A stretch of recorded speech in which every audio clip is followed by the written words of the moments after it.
වෙනද වගේම ආදරෙන් පිළිගන්නවා මගේ යාළුවෝ හැමෝම. ඉතින් අද මගේ ඩේ බ්ලොග් එකක් නම් නෙමෙයි අරන් ආවේ.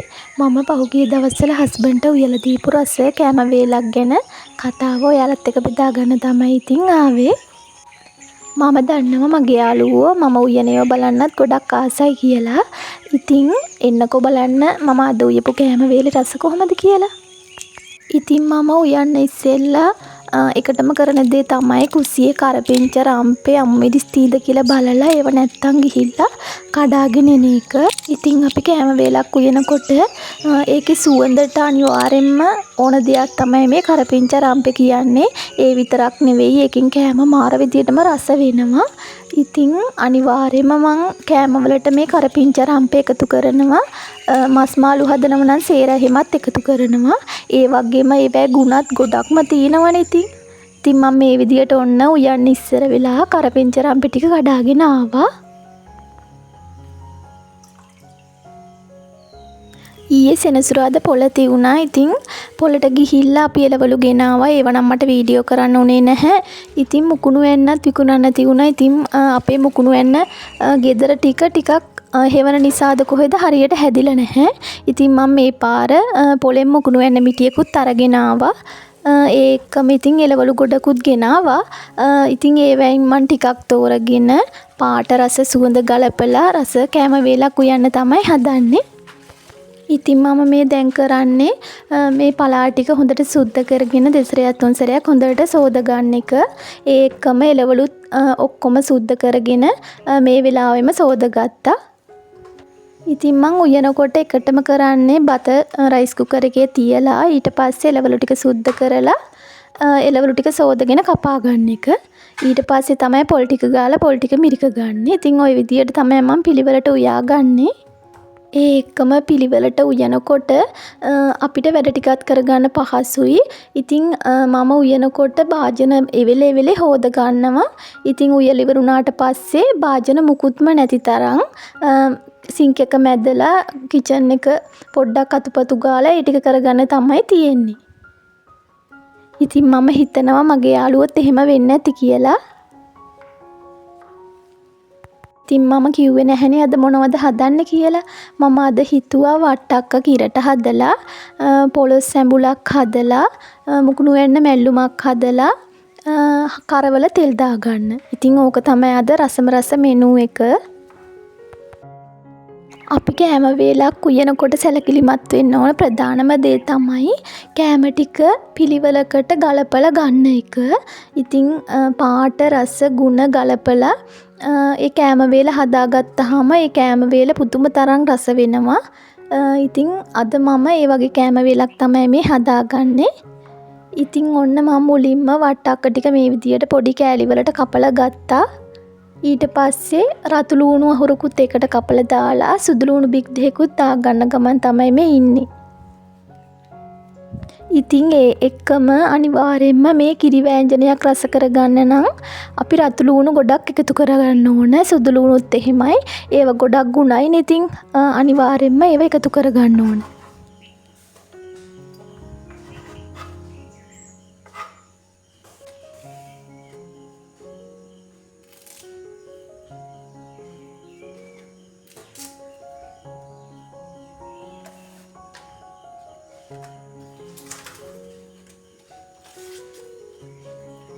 මම මේ රම්පේ එකතු කරගනිද්දිත් මේ විදියට හීනියට කපලා පොඩි පොඩි තීරු වලට ඉරාගෙන තමයි එකතු කරගන්නේ වෑංජනයකට. එතකොට ඒ රම්ප ටික හොඳට තැම්බිලා කෑම එකට පුදුම සුවඳක් එනවා. ඒ වගේම රසකුත් එකතු වෙනවා. ඔන්න ඉතින් වට්ටක වෑංජනයට අවශ්‍ය දේවල් කපලා ඉවරයි. ඊට පස්සේ මම මේ කපා ගන්නේ පොලොස් කරියට ඕන දේවල් ටික. ඒකටත් මේ විදියට සුදු ලූණු රතු ලූණු කපා ගන්නවා. ඒකම කරපිංච රම්පෙත් තියා ගන්නවා. ඉතින් පොලොස් කරියේ මම මුලින්ම කෑලි කපලා ෆ්‍රිජ් එකේ දාලා තියුනේ. ඉතින් වළඳකට දාලා කහයි ලුණුයි දාලා තැම්බෙන්න තියුවා. ඉතින් මේ පොලොස් එක ටිකක් තැම්බෙන්න වෙලා යනවා. ඒක නිසා මම කලින්ම පොලොස් ටික තැම්බෙන්න තියාගත්තා.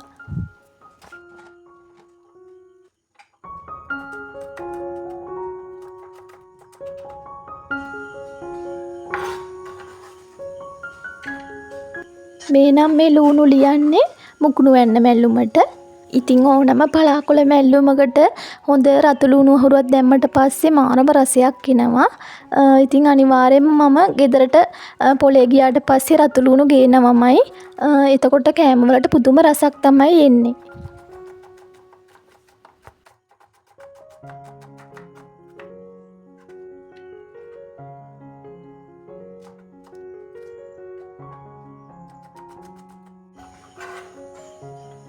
ඔන්න ඊට පස්සේ මම කරවල බෙදුමට අවශ්‍ය ලුණු ටික කපා ගත්තා හීනියට. ඒකට මම අද වම්බටුයි මාළු මිරිසුයි දෙකම දාලා කවලමේ තමයි හදාගන්නේ. දැන් මේ මාළු මිරිස් වගේ දෙයක් දැම්මට පස්සේ ටිකක් සැරට රසට එනවා. ඒක නිසා මම මේ මාළු මිරිසුත් මේකට එකතු කරගෙන හදාගන්නවා.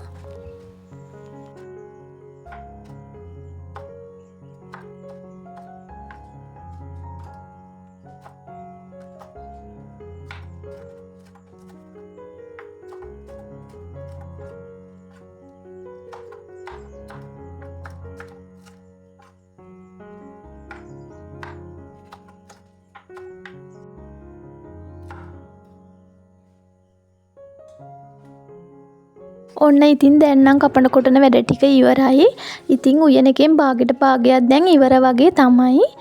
මෙහෙම කරගත්තට පස්සේ උයන්න ලේසි පිළිවෙලයි. එතකොට අපිට පහසුවෙන්ම මේ උයන එක කරගන්න පුළුවන්. ඊට පස්සේ මම මේ කරන්නේ වට්ටක්ක වෑංජනයටයි කරවල බෙදුමට අවශ්‍ය දේවල් ටික දාගන්න එක. ඉතින් වට්ටක්ක වෑංජනයට කුරුඳු පොත්තක් දාගත්තා. ඒකම මිරිස් චූට්ටක් දාගත්තා. ඊට පස්සේ කහ, තුන පහ, උළුහාල්, ලබ, ලුණු ඒ ටික දාගන්නවා. කරවල බෙදුමට කෑලි මිරිස් ටිකක් වැඩිපුර දාලා කහයි ලුණුයි දාලා ඊට පස්සේ ඉතින් හදාගන්න තමයි තියෙන්නේ.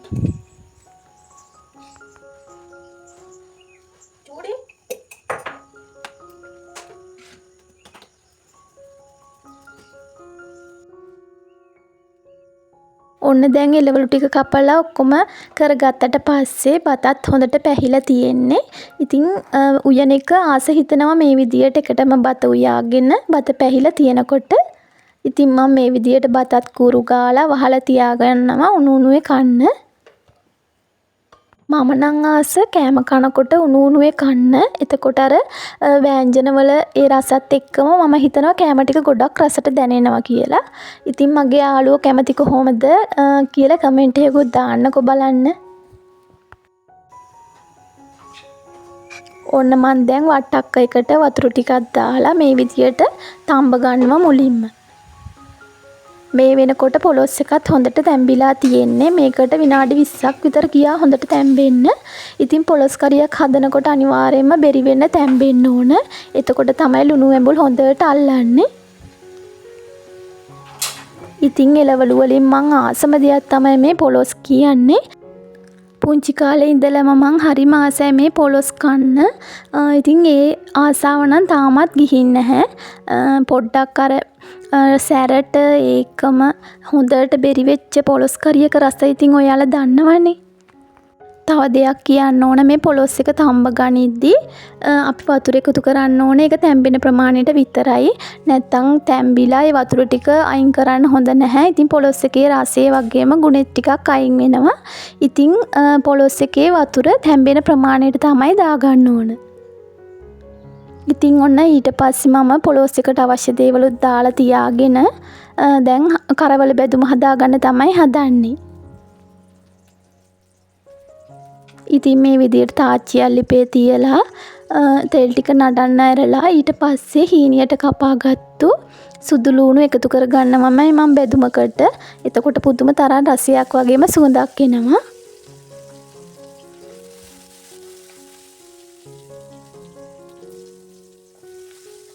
සුදු ලුණු ටිකක් අර සුවඳෙනකම් බෙදුනට පස්සේ කරවල ටික එකතු කරලා මේ විදියට මද ගින්දරේ ටිකක් බෙද ගන්න ඕන. ඉතින් මම නම් මේ උයන එකට මාර විදියට ආසයි. ඒකත් නිකන් කලාවක් වගේ නේද?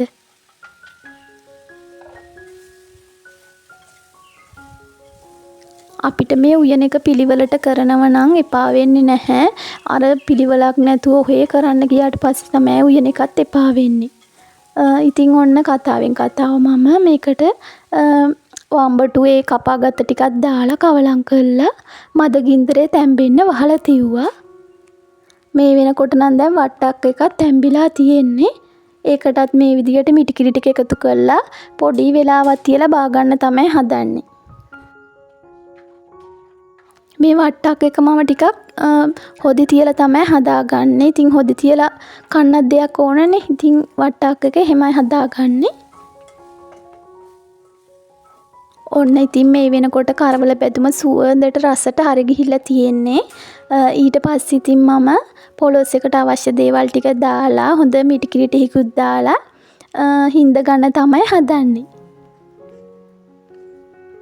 පොලොස් සැඹුලක් හදනකොට ටිකක් හිඳලා මද ගින්දරේ හිඳගත්තට පස්සේ තමයි ඒකේ රසය වැඩි වෙන්නේ මම නම් හිතන්නේ.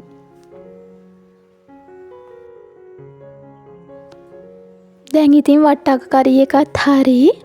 ඊට පස්සේ අන්තිමටම මම මේ විදියට කොළ ටික හීනියට කපා ගත්තා. ඒකට කපාගත්තු රතුළුණු ටික දැම්මා. ඊට පස්සේ පොල් ටිකක් වැඩිපුර දාගන්නවා. ඒකම ලුණු කුඩු කහ කුඩු ටිකක් දාලා හොඳට මේක අතින් අනා ගන්න ඕන.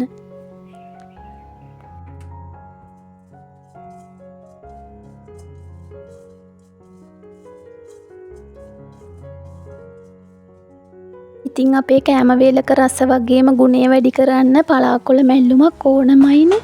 ඉතින් ඒ විදියට මම අද එකතු කරගත්තේ මුකුණු වැන්න මැල්ලුමක්. ඉතින් පේනවනේ දැන් පොලොස් එකත් හොඳට හිඳිලා තැම්බිලා තියෙන්නේ. ඉතින් මේ විදියට මම පොඩ්ඩක් පොලොස් එක පොඩි කරගන්නවා. පොඩි කරගෙන තව චූට්ටක් වෙලා තියලා බා ගන්න තමයි හදන්නේ.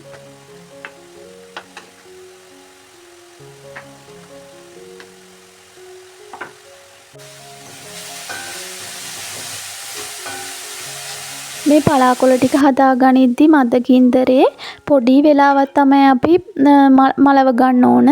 නැත්නම් පලාකොළ එකේ ගුණය ටිකක් නැති වෙනවා. ඉතින් විනාඩි 5ක් වගේ තියලා ඉක්මනට පලා එක බා ගන්න තමයි තියෙන්නේ.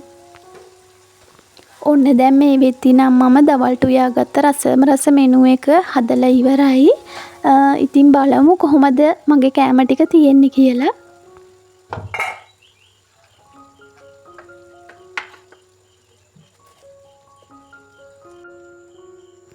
ඉතින් ඔන්න මේ විදියට තමයි මගේ රස කෑම ටික තියෙන්නේ. මාරම රසට තියුණා. ඉතින් හස්බන්ඩ්ත් කිව්වා ගොඩක් රසයි කියලා. ඉතින් අනිවාර්යෙන්ම කෑම ටිකක් අපි කාට හරි දෙනකොට, ගෙදර අයට දෙනකොට ඒක රසටත් දෙන්න ඕන, ඒ වගේම ගුණටත් දෙන්න ඕන. ඉතින් රස නැත්තම් කොහොමත්ම වැඩක් නැහැනේ. කොහොම හරි කරලා රසට අපි කෑම ටික හදලා දෙන්න ඕන. එතකොට තමයි යාලත් රස කර කර ආසාවෙන් කන්නේ. ඉතින් දැන් මම මේ විදියට හස්බන්ඩ්ගේ බත් එක බෙදා ගන්න ගමන් තමයි ඉන්නේ. වට්ටක ටික මුලින්ම බෙදලා ඊට පස්සේ පොලොස් කරිත් බෙදලා ඊට පස්සේ රස කරවල බෙදුමත් බෙදලා අන්තිමටම තමයි පලා ටික එකතු කරගන්නේ.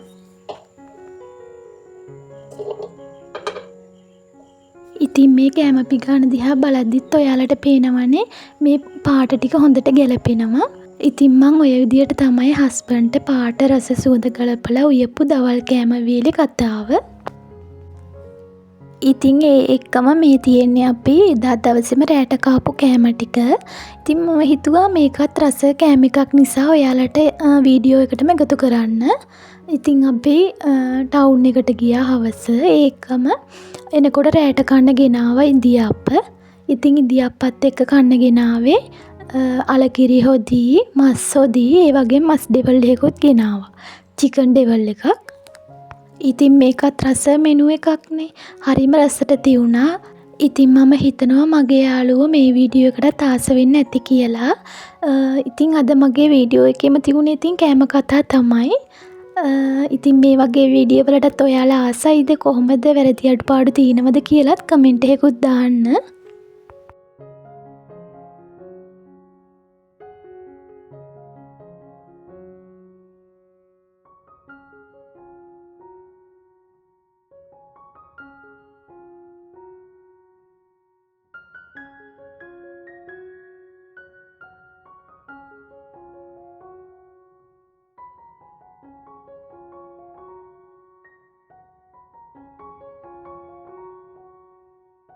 ඉතින් ඔන්න ඔය විදියට තමයි අපේ අද දවසේ කෑමත් එක්ක ගත වෙලා ගියේ. අදට මම ගිහින් එන්නම්. තවත් ලස්සන වීඩියෝ එකකින් ඔයාලා බලන්න එන්නම්. හැමෝටම බුදු සරණයි.